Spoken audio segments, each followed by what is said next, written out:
રાજકોટ ગ્રામ્ય જિલ્લાના પડદરી પોલીસ સ્ટેશનમાં થોડા દિવસ પહેલા રાત્રિમાં એક દાડનો અને એના પછી એક ઘરફોડનો બનાવ બન્યો હતો.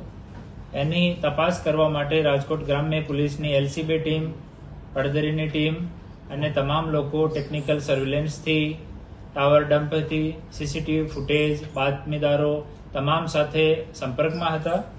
સીસીટીવીમાં જે ફૂટેજ જોવા મળ્યો એના આધાર ઉપર અમારા બાતમીદારોથી અને ટેકનિકલ સર્વેલન્સથી અમને માહિતી મળી કે આ દાહોદની ચડ્ડી બનિયાન ગેંગનું કામ છે.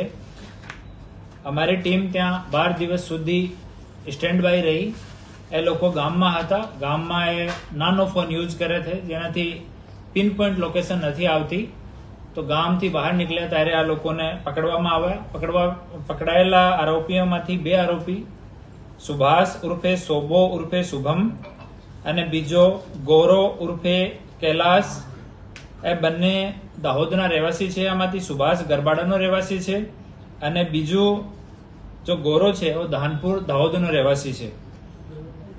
આ ધાડ અને ચોરીમાં 6 આરોપીઓ પકડવા ઉપર બાકી છે.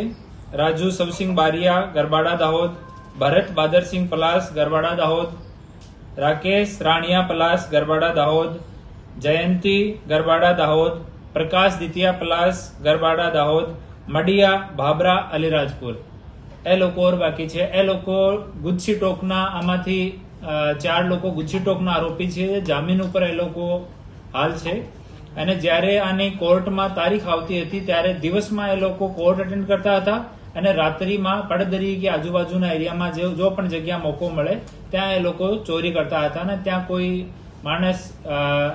એક માણસ મળી જાય તો એની ઉપર હુમલો અને ધાક ધમકી આપીને લૂંટ પણ કરતા હતા.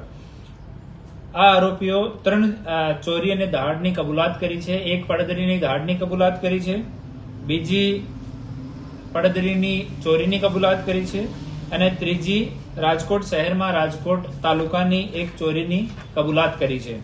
આમાંથી સુભાષ ઉર્ફે સોબો ઉપર 13 ગુના છે, જેમાંથી 2 ગુજસી ટોક છે. ગૌરવ ઉર્ફે કૈલાસ ઉપર 3 ગુના છે. રાજુ સવસિંહ બારિયા ઉપર 22 ગુના છે, જેમાંથી 1 ગુજસી ટોકનો ગુના છે. ભરત બાદરસિંહ પ્લાસ જો છે એની ઉપર 25 ગુના છે, જેમાં 1 ગુજસી ટોકનો ગુના છે. રાકેશ રાણિયા પલાસ ઉપર 15 ગુના છે, જેમાંથી 1 ગુજસી ટોક છે.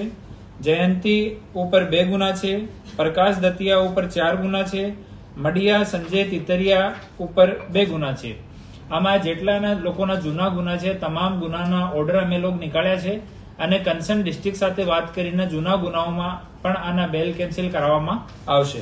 એ લોકો શહેરની આજુબાજુમાં જો ઇન્ડસ્ટ્રીયલ વિસ્તાર છે ત્યાં ફેક્ટરી કે મેન્યુફેક્ચરિંગ યુનિટ કે ગોડાઉને જોતા હતા અને જ્યાં લોક હોય, બહારથી કોઈ માણસ નહીં હોય, પાછળની સાઈડમાં ખેતર હોય એવી લોકેશન એ લોકો ચૂઝ કરતા હતા અને ત્યાં અંદર એન્ટ્રી કરીને અને સરિયાની મદદથી એ લોકો લોક તોડી નાખતા હતા. લોક તોડવામાં સારા માણસ એક્સપર્ટ છે અને સ્ટ્રોંગથી સ્ટ્રોંગ લોકને એ લોકો 1 થી 2 મિનિટમાં તોડી શકે અને આ લોકોની સારી પ્રેક્ટિસ છે એમાં.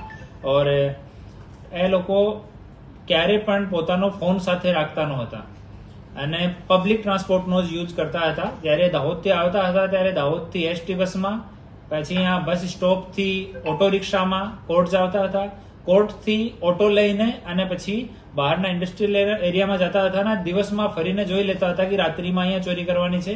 પછી ખેતરમાં બેસતા હતા અને નાઇટ સુધી એ વેટ કરતા હતા. જ્યારે 1 વાગ્યાની આજુબાજુનો સમય થઈ જાય ત્યારે એ લોકો ત્યાં ચોરી કરવા માટે એન્ટર થતા હતા. એક સરિયો જેવો એ લોકો રાખે છે, સરિયાથી જ તોડી નાખે છે. અને આમાં 3-4 લોકો અલગ અલગ રોલ પ્લે કરે છે. કોઈ નિગરાની કરે છે, કોઈ લોક તોડે છે, કોઈ કેસ હેન્ડલ કરે છે. સારા અલગ અલગ તમામના રોલ છે. 4-5 નો ગ્રુપ અમુક તમામ ચોરીઓમાં આ લોકોનો રહે છે.